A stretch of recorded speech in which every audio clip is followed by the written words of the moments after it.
ಎಲ್ಲರಿಗೂ ಯುಗಾದಿ ಹಬ್ಬ ಹಾಗೂ ಹೊಸ ವರ್ಷದ ಹಾರ್ದಿಕ ಶುಭಾಶಯಗಳು. ಇವತ್ತು ಎಲ್ಲರೂ ಎಣ್ಣೆ ಸ್ನಾನ ಮಾಡ್ತೀವಿ. ಮಕ್ಕಳಿಗೆಲ್ಲ ಮೈಗೆ ಎಣ್ಣೆ ಹಚ್ತಾ ಇದ್ದೀನಿ. ನಾನು ಇದರಲ್ಲಿ ಕೊಬ್ಬರಿ ಎಣ್ಣೆ, ಬಾದಾಮಿ ಎಣ್ಣೆ ಮತ್ತು ಆಲಿವ್ ಆಯಿಲ್ ಈ ಮೂರು ಎಣ್ಣೆಗೆ ಸ್ವಲ್ಪ ಅರಿಶಿನ ಹಾಕಿ ಬೇವಿನ ಸೊಪ್ಪು ಹಾಕಿ ಕುದಿಸಿ ಅದನ್ನು ಮಕ್ಕಳಿಗೆ ಹಚ್ತಾ ಇದ್ದೀನಿ. ಮತ್ತು ನಾನಿವಾಗ ಖಾರ ಚಟ್ನಿಗೆ ರೆಡಿ ಮಾಡ್ಕೋತಾ ಇದ್ದೀನಿ. ಇದಕ್ಕೆ ನಾನು ಕಡಲೆಬೇಳೆ, ಉದ್ದಿನಬೇಳೆ, ಹಸಿರು ಮೆಣಸಿನ್ಕಾಯಿ, ಬೆಳ್ಳುಳ್ಳಿ, ಕರಿಬೇವಿನ ಸೊಪ್ಪು, ಈರುಳ್ಳಿ ಜಾಸ್ತಿನೇ ತೊಗೊಬೇಕು ಮತ್ತು ಹುಣಸೆ ಹಣ್ಣು ಇದಿಷ್ಟನ್ನು, ಆಮೇಲೆ ಸ್ವಲ್ಪ ಸಂಬಾರನ ಹಾಕ್ಕೊಂಡು ಸ್ವಲ್ಪ ಆಯಿಲ್ ಹಾಕ್ಕೊಂಡು ಎಲ್ಲನೂ ಚೆನ್ನಾಗಿ ಫ್ರೈ ಮಾಡಿ ಇಟ್ಕೊತಾ ಇದ್ದೀನಿ. ಆಮೇಲೆ ಇದಕ್ಕೆ ರುಬ್ಬುವಾಗ ಕಾಯಿ ಬೆಲ್ಲನ ಹಾಕ್ಕೊಂಡು ರುಬ್ಕೊಬೇಕು. ಆಮೇಲೆ ಇದಕ್ಕೆ ಬೆಳ್ಳುಳ್ಳಿ ಒಗ್ಗರಣೆ, ಸಾಸಿವೆ, ಬೆಳ್ಳುಳ್ಳಿ ಅಷ್ಟು ಹಾಕಿದ್ರೆ ಸಾಕು. ಕುದಿಸಿದ್ರೆ ಖಾರ ಚಟ್ನಿ ರೆಡಿ ಆಗುತ್ತೆ. ಮತ್ತು ಅಮ್ಮ ಇಲ್ಲಿ ಬೇಳೆ ಒಬ್ಬಟ್ಟನ್ನ ತಟ್ತಾಯಿದ್ರು. ಟೇಸ್ಟ್ ತುಂಬ ಚೆನ್ನಾಗಿ ಬಂದಿತ್ತು. ಅಮ್ಮ ಒಬ್ಬಟ್ಟನ್ನ ತುಂಬಾ ಚೆನ್ನಾಗಿ ಮಾಡ್ತಾರೆ. ನನಗೆ ಅವರು ಬೇಳೆ ಒಬ್ಬಟ್ಟು ಮತ್ತು ಕಾಯಿ ಒಬ್ಬಟ್ಟು ಎರಡೂ ಮಾಡೋದು ತುಂಬಾ ಇಷ್ಟ.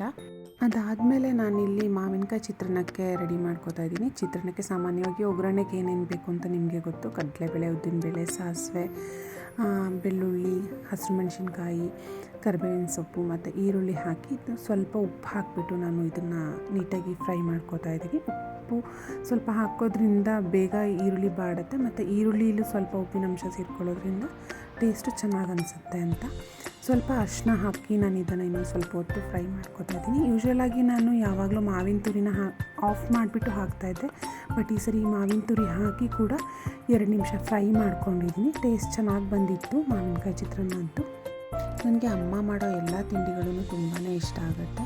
ನಿಮಗೆ ನಿಮ್ಮ ತಾಯಿ ಮಾಡ್ಕೊಳ್ಳೋ ಯಾವ ತಿಂಡಿ ನಿಮಗೆ ತುಂಬಾ ಇಷ್ಟ ಆಗುತ್ತೆ ಅಂತ ಕಮೆಂಟ್ ಸೆಕ್ಷನಲ್ಲಿ ಕಮೆಂಟ್ ಮಾಡಿ. ಚಿತ್ರಾನ್ನದ ಹುಳಿ ಮಾಡಿಟ್ಬಿಟ್ಟು ನಾನು ನೆಕ್ಸ್ಟು ಮಕ್ಕಳಿಬ್ಬರಿಗೂ ಸ್ನಾನ ಮಾಡಿಸೋಕೆ ಅಂತ ಹೋದೆ. ಇಬ್ಬರಿಗೂ ಸ್ನಾನ ಮಾಡಿಸಿ ಅವ್ರನ್ನ ರೆಡಿ ಮಾಡಿಬಿಟ್ಟು ಬಂದು ಆಮೇಲೆ ಚಿತ್ರಾನ್ನ ಎಲ್ಲ ಕಲಿಸಿದ್ರೆ ಆಯಿತು ಅಂತ. ಸೊ ಅವ್ರದ್ದು ಎಲ್ಲ ಕೆಲಸನೂ ಮುಗೀತು. ಪೂಜೆಗೆಲ್ಲ ರೆಡಿ ಮಾಡ್ಕೋತಾ ಇದ್ಲು ನನ್ನ ಮಗಳು.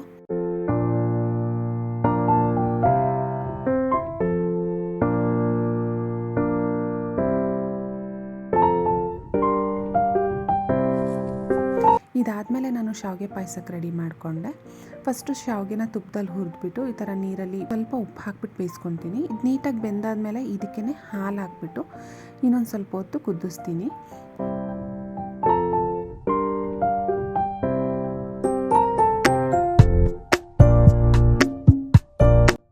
ಇದಕ್ಕೆ ನಾನು ಬಾದಾಮ್ ಮಿಕ್ಸ್ ಪೌಡರ್ನ ಆ್ಯಡ್ ಮಾಡ್ತೀನಿ. ಸೊ ಹಾಗಾಗಿ ನಾನು ಸಕ್ಕರೆನ ಸ್ವಲ್ಪ ಯೂಸ್ ಮಾಡ್ತೀನಿ. ಬಾದಾಮ್ ಮಿಕ್ಸ್ ಪೌಡ್ರಲ್ಲಿ ಸ್ವಲ್ಪ ಶುಗರ್ ಇರೋದ್ರಿಂದ ತುಂಬಾ ಸ್ವೀಟ್ ಆಗುತ್ತೆ ನಾವು ಜಾಸ್ತಿ ಶುಗರ್ ಹಾಕಿದ್ರೆ. ಸೊ ಸ್ವಲ್ಪ ಶುಗರ್ ಹಾಕಿ ಪೌಡರ್ನ ಹಾಕ್ತಾಯಿದ್ದೀನಿ.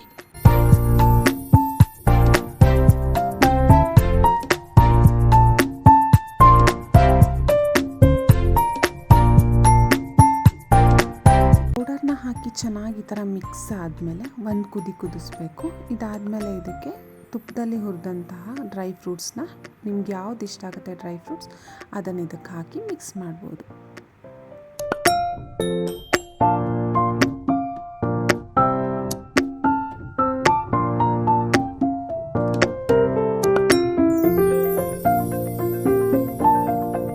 ಇವಾಗ ಅಮ್ಮ ಬುತ್ತಿಗೆ ರೆಡಿ ಮಾಡ್ಕೋತಾ ಇದ್ದಾರೆ. ಮಿಕ್ಸಿನಲ್ಲಿ ನಾವು ಕೊತ್ತಂಬರಿ ಸೊಪ್ಪು, ಕರಿಬೇವಿನ ಸೊಪ್ಪು, ಜೀರಿಗೆ, ಸ್ವಲ್ಪ ಶುಂಠಿ, ಬೆಳ್ಳುಳ್ಳಿ ಇದಿಷ್ಟನ್ನು ಹಾಕಿ ಹಸಿರು ಮೆಣಸಿನ್ಕಾಯಿ ಇದಿಷ್ಟನ್ನು ಹಾಕಿ ಚೆನ್ನಾಗಿ ರುಬ್ಕೋಬೇಕು.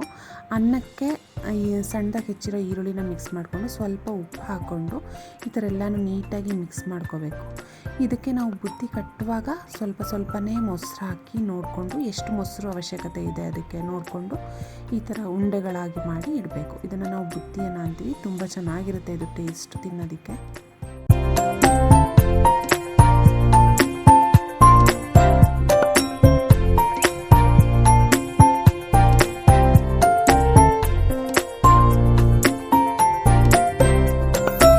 ಅಮ್ಮ ಮಾವಿನಕಾಯಿ ಚಿತ್ರಾನ್ನ ಕಲಿಸೋ ಅಷ್ಟರಲ್ಲಿ ನಾನು ಕೋಸಂಬರಿಗೆ ರೆಡಿ ಮಾಡಿಕೊಂಡು ಅದನ್ನು ಕೂಡ ಕಲಿಸ್ಬಿಟ್ಟು ರೆಡಿ ಮಾಡಿಟ್ಟೆ.